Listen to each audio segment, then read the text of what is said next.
Hello and welcome again to the Brand Couch at Reykjavik in Iceland. I'm here now with Caroline from D&B. Welcome and tell us a little bit about yourself and your company. Yeah, my name is Caroline Kamerbeek, responsible for marketing, communication and public affairs at D&B for energy systems. And I'm here today in Iceland for Charge for the second time, because for us it is a fantastic network of energy companies, but also branding professionals. So it's a nice combination of my function, but also the industry I work for. Very cool. And then just now you said like there's a larger picture or larger purpose for marketing and communication professionals when it comes to energy transition. Yes, what is your thought on that? Absolutely. What I see that if you look at our energy transition outlook from D&B, you see that the technology is there and we can make it to the goals of Paris in 2050, by the end of the century. But the main barriers are very much linked to our profession. So what are the main barriers? Are complexity, so the complexity of the whole systematic, let's say, change. Then the public resistance, so the resistance from the public, but also from large energy consumers, the industry. And then also the acceleration within governments going very, very slow.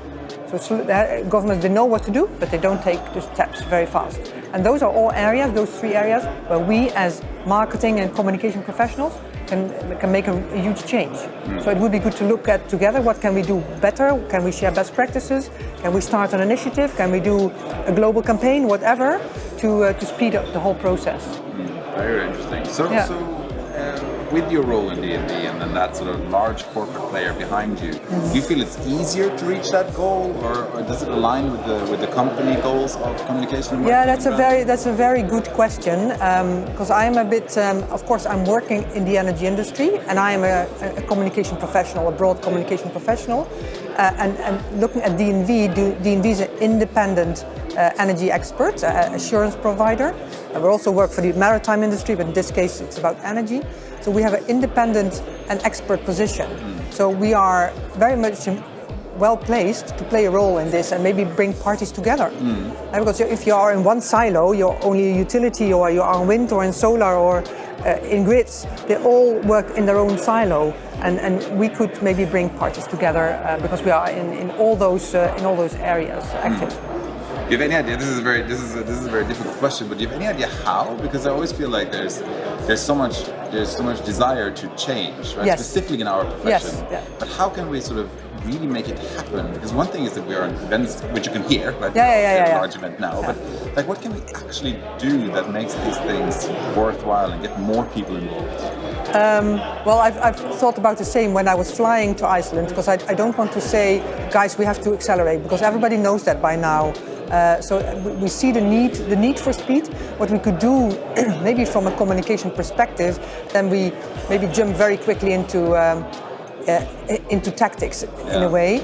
But if you want, the whole energy system change is a massive change management project. As you've seen also from Iceland this morning, Iceland made a big change in the past 100 years with regard to the energy system. So we need to make that change as well. And what helps you change is building a coalition. So put your work together with other parties, with organizations in the energy industry, but also be very practical. Make a narrative on how a clean energy future would look like. Could you build this nice story where people in 100 years say, it's so good that the people are doing this, so that they see that they have the benefit in 100 years of the clean air. How does that look like? Society built on clean energy. That is maybe something what we could do. Create a visionary approach. Yeah, exactly. People can be part of. Right? Strategic vision together, but you also have to bring then the parties together, and maybe we can play a role there. And being a large player, that might make it a bit easier. Right? Yes. Yeah. Very cool. Yeah. Caroline, it's a short talk. We can talk about this for 150 minutes, I think. Absolutely. Thank you so much. If you want to know more about D&B, check them out on the internet, db.com. And we're here from Charge in Iceland. Thank you. Thank you.